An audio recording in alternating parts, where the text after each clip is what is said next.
First of all, I would like to thank organizers for the possibility to participate in this conference dedicated to such an outstanding mathematician as Vadim Malyshev. And it is worth noting that Vadim Malyshev has always good and friendly relations with colleagues from Armenia. In the morning session, we met Gibbs distribution several times, and now I would like to discuss the evolution of the notion of Gibbs measure. The talk is based on the joint work with Boris Khachatryan. In this talk, we will discuss the evolution of the concept of Gibbs measure, starting from the definition in finite volume and to the definition of Gibbs random field, which doesn't use the notion of potential.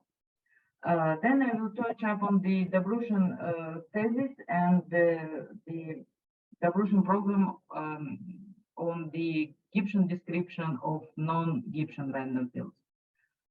During the talk, I will concentrate on lattice systems only, and mostly will discuss the case then random field has finite state space. But in the end of talk, I will touch upon the case then random field has non-compact state space. So let me start with introducing some notations. By lambda, we denote the finite set of indices. You can always imagine it as a subset of the integer lattice. At each point of lambda, there is a particle which can be in some state from the state space X. And as I already said, we assume that X is finite. And X lambda is the set of all configurations on lambda. Gibbs or Boltzmann-Gibbs distribution defines the probability for the system infinite volume to be in some set X through the energy of this state. Energy is defined by Hamiltonian, and due to according to physical concepts, we assume that Hamiltonian can be represented as a sum of interactions. In the simplest form, it's a sum of pairwise interactions, right? Like it is written here. With such a choice of the Hamiltonian, it is quite easy to construct models. Слайды не листаются. Мы видим заглавие. No, I don't change anything. Okay. Okay. So with such a choice of Hamiltonian, it is quite easy to build mathematical models of physical phenomena using Gibbs distribution. However, the representation of the Hamiltonian as a sum of interactions cannot be considered as its definition, since with this approach, the properties of Hamiltonian are not stated, but they derived from the properties of potential.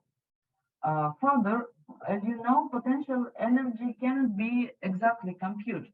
The physical meaning has only the difference between two energy levels. So we always have to define zero energy level, and we can compute this difference. We cannot exactly find just energy. Yes, we can compute Hamiltonian. However, Gibbs formula works, and it is justified by the fact that on its basis, the theory of equilibrium statistical physics was built.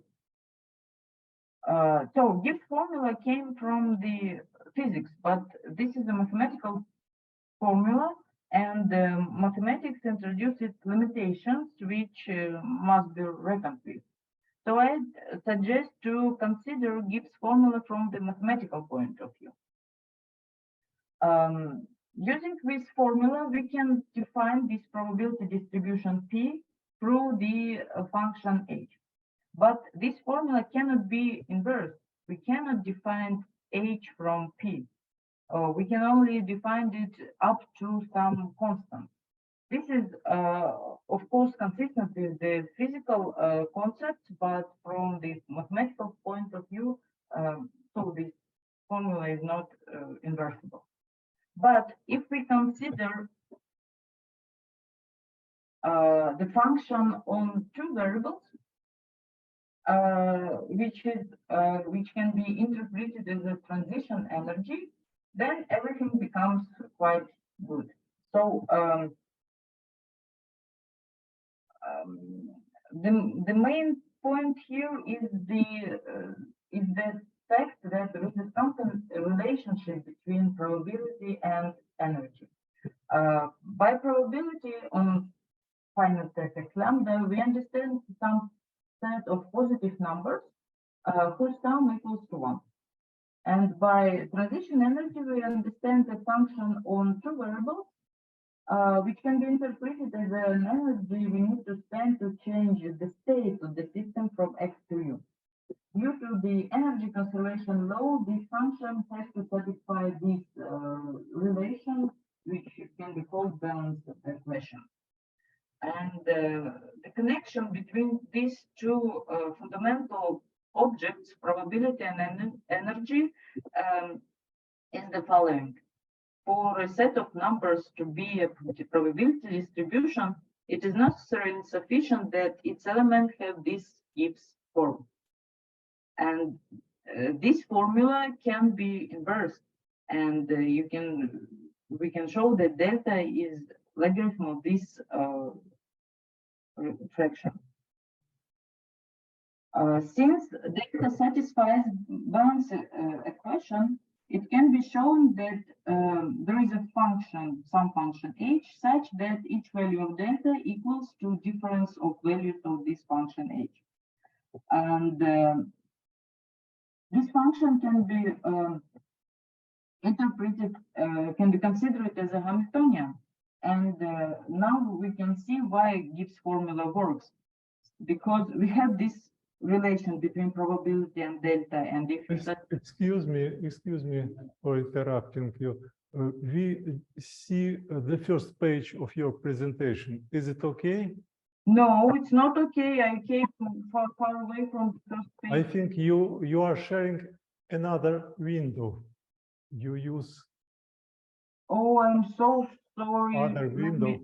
Let me try to do it again. I'm sorry.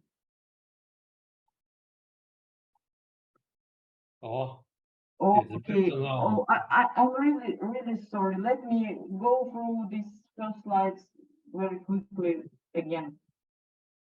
So this is my first slide. Here you can see the Gibbs formula connecting probability and Hamiltonian, which is represented as a potential, as the sum of interactions. And then I suggested to consider transition energy instead of just energy, which is a function of these two variables. And here is the connection between probabilities and transition energy.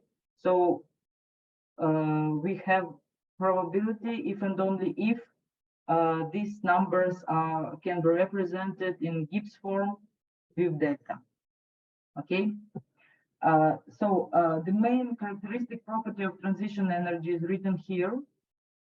As I said, it came from the energy conservation law. And from this relation, we conclude that there is a function h such that delta is equals to the difference of two values of this function. And since we have this connection between probability and energy, we can see why Gibbs formula works. If we introduce this difference instead of delta, we will come to Gibbs formula in its classical form.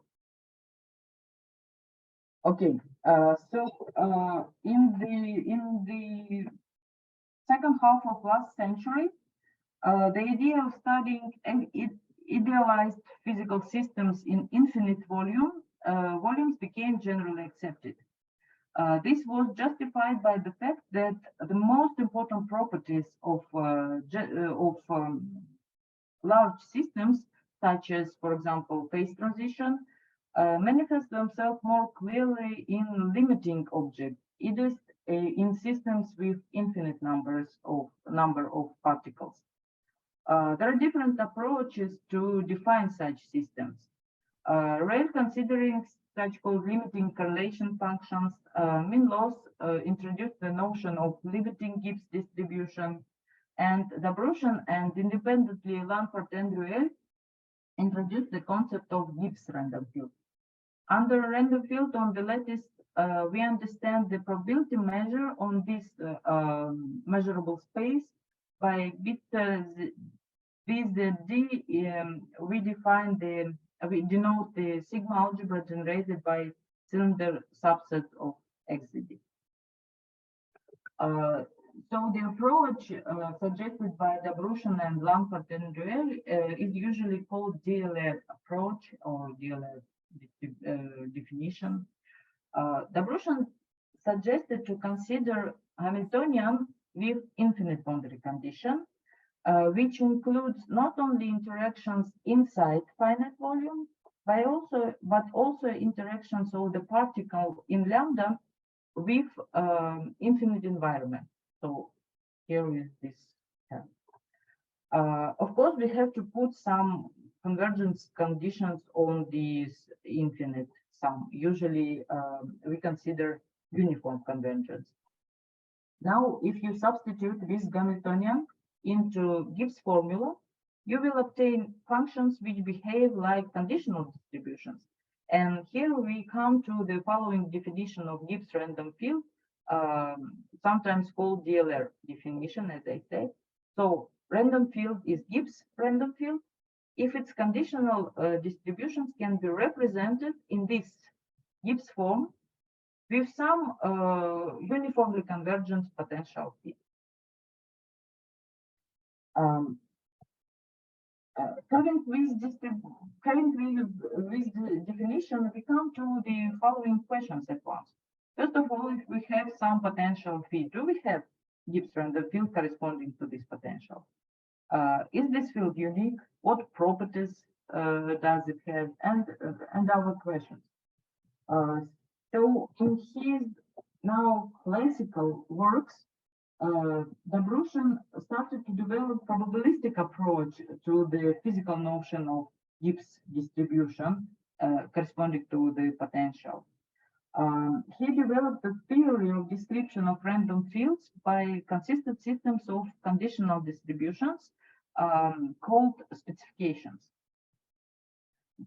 Particularly, Dobrushin gave both existence and uniqueness condition for a random field with given specification.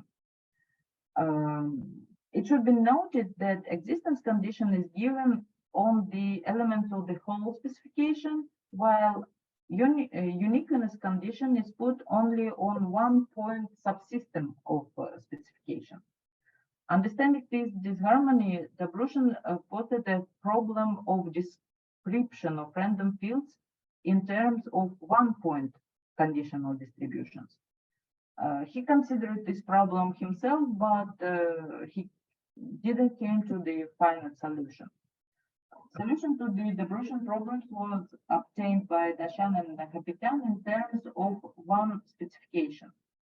So one specification is the set of one-point conditional distributions parameterized by infinite boundary conditions, which are satisfied to this condition.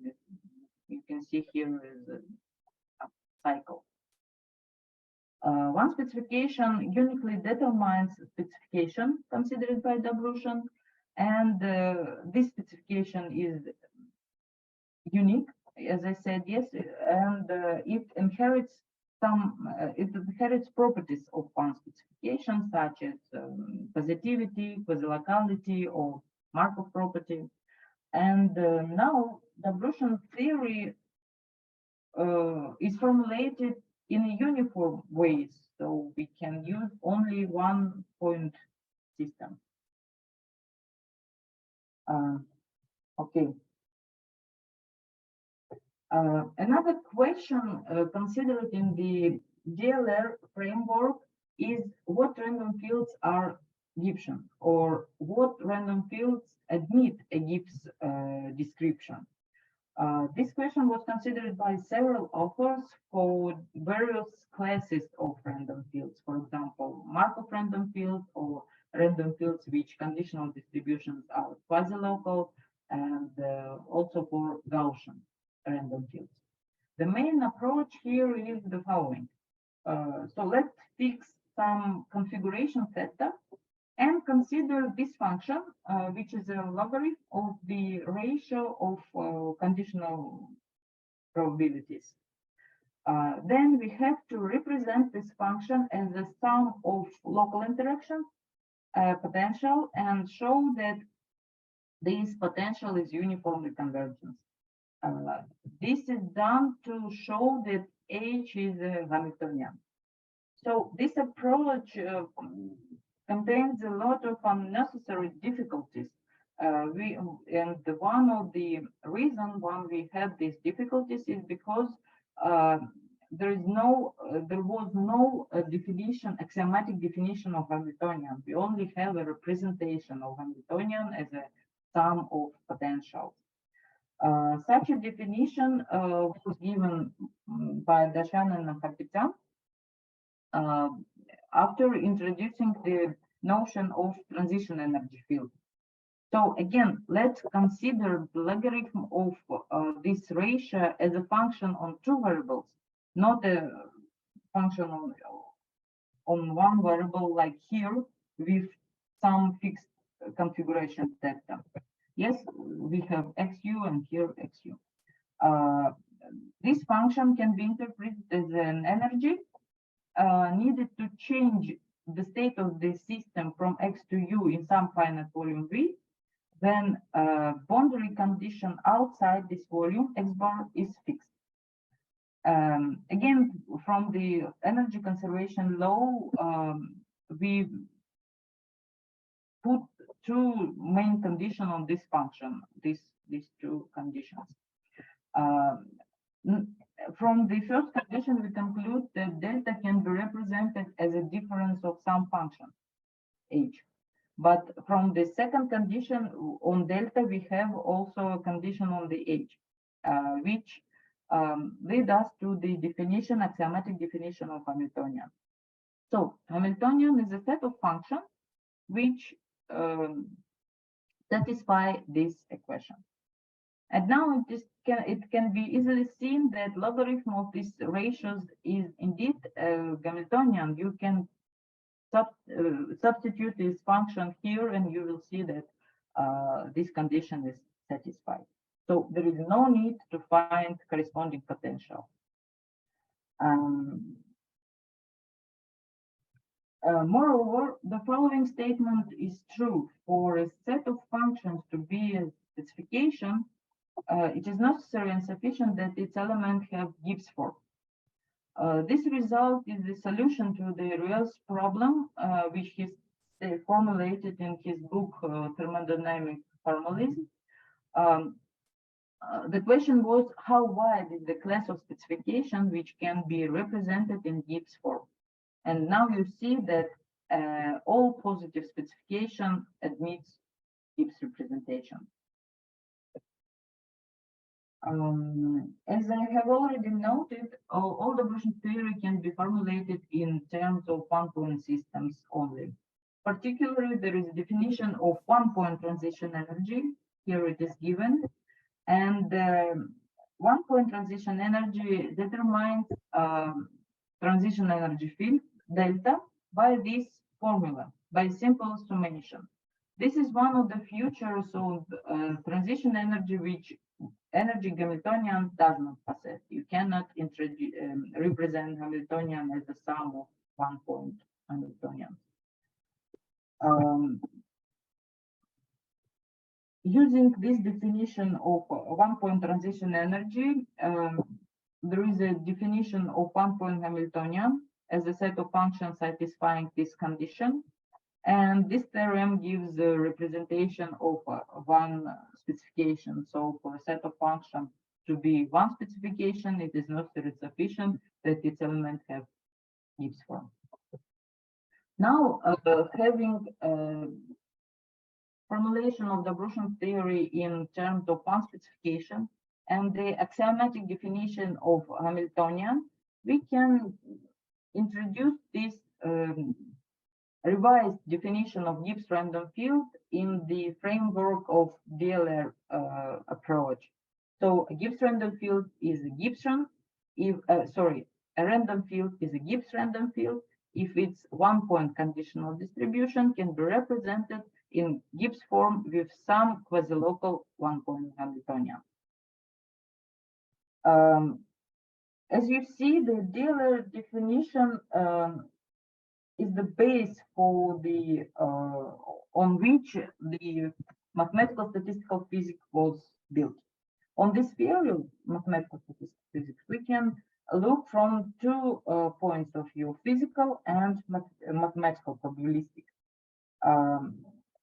The fact that the DLR definition was taken as a basis predetermined the dominance of the physical point of view.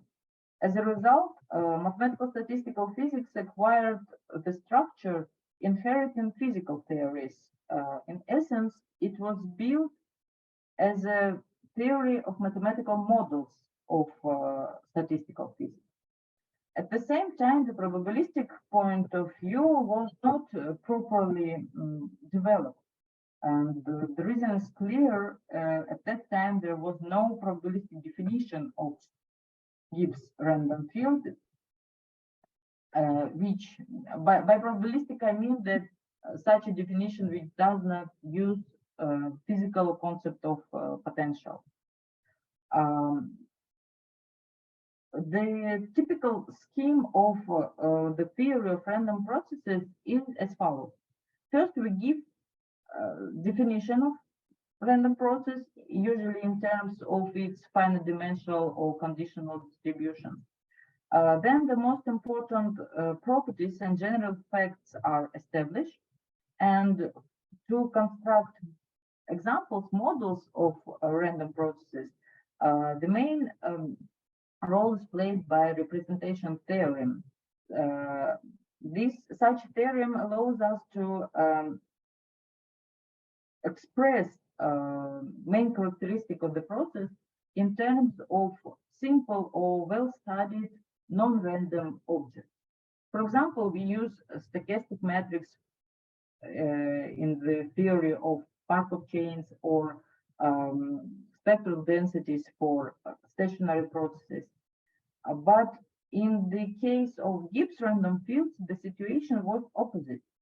So the first was the representation in terms of potential Hamiltonian, and there was no probabilistic definition. Yes, and such definition was given recently. So the random field is called Gibbs random field if it is positive, and these limits exist for all x bar. These limits are positive, and the convergence is uniform with respect to x bar. So due to the martingale convergence theorem, we know that these limits exist almost everywhere.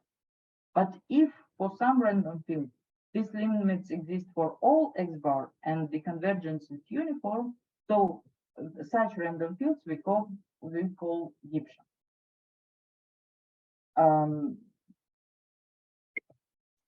Based on this definition, some elements of the general theory of Gibbs random field was suggested. First of all, we can see that, let me come back to the definition. Okay. First of all, we can see that the set of Gibbs random fields is not empty, because positive Markov random fields surely satisfy this condition. On the other hand, there are examples of non-Gibson random fields, and that means that the set of Gibbs random fields is non-empty proper subset of the set of all positive random fields. Also, we can show that a set of Gibbs random fields is dense with respect to topology of weak convergence. Sorry? Okay, we can bring examples of phase transition, so examples of random fields having Gibbs random fields having the same 1-point conditional distributions and others. Everything is which you can see here can be obtained based only on the definition of Gibbs random field, which was suggested. After that, we can prove the representation theorem and show that if random field is Gibbsian, then its 1-point conditional distribution can be represented in Gibbs form with some quasi-local 1-point Hamiltonian. On the other hand, if we take Gibbs random field in DLR sense, that is Gibbs random field corresponding to quasi-local Hamiltonian, we can show that such random fields are Gibbsian in our sense.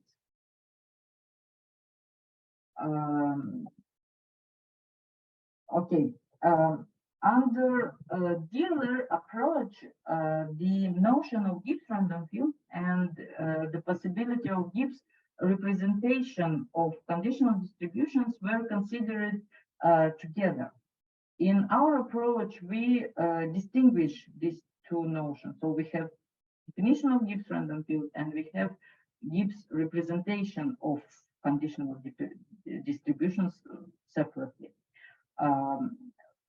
Because of this, we can reconsider the Dobrushin thesis that any physical natural random field is Gibbsian. We know that there are examples of non-Gibbsian random fields, but also we can show that any random field, conditional distributions of any random fields admits Gibbs distribution, Gibbsian representation. And here I have an example. I don't want to stop on it.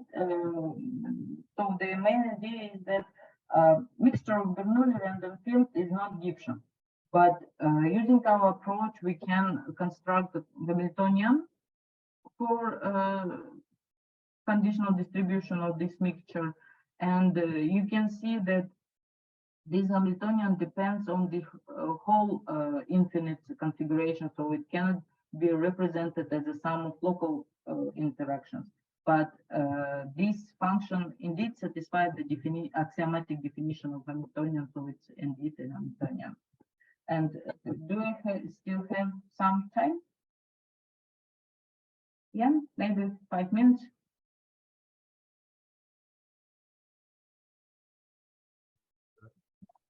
Yes? 5 minutes? A couple of minutes, or it's Couple of minutes, please. Please, couple of minutes. Okay, thank you. I will be very, very short. I just want to say that our approach was applied to the case of non-compact state space. This is what we do now. Here we suggest the following definition of Gibbs random field. This is such fields for which these limits positive and uniformly convergent, but not everywhere, like in the case of finite state space, but only on those boundary condition X bar for which these limits exist. Again, we know that these limits exist almost everywhere, and if it's positive and uniformly convergent for such configurations, we call corresponding random field Gibbsian. Here we also have a possibility to give Gibbsian representation of conditional probabilities. And if we apply this approach to Gaussian random field, we obtain quite simple conditional covariance matrices under which corresponding Gauss random field is Gibbsian. And here you can see the corresponding Hamiltonian, and it should be noted that this result was obtained quite simply by direct computation, which is the result of approach I told you during this talk. So thank you very much for attention.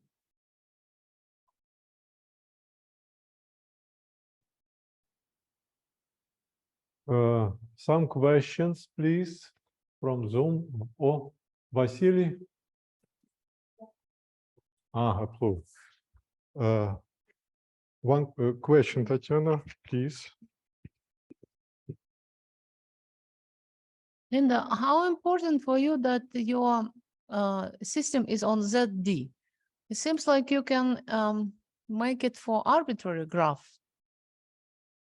Or Yes, of course, any computable set, no difference. It's just the usual set to consider lattice, but yes, any countable set. I would like to mention in this connection also some work on random triangulations. If maybe you saw, there are also papers by VADIM and MALYSHEV. So there I worked on that, and there that was actually a question, because there it's not exactly like boundary conditions for Gibbs field can be transmitted. I just suggest it's a little bit more general than you look. It's not just ZD, it is random triangulation. So you say if you can do on an arbitrary graph, so maybe you can do on a random graph. And then even further on these random triangulations, because there is also different randomness. There is kinched and annealed. So there are also some interesting aspects there. If you are working in this, maybe it will be interesting to see some extension into that direction. Thank you. Yes, sure. Thank you. We will look at it. Thank you.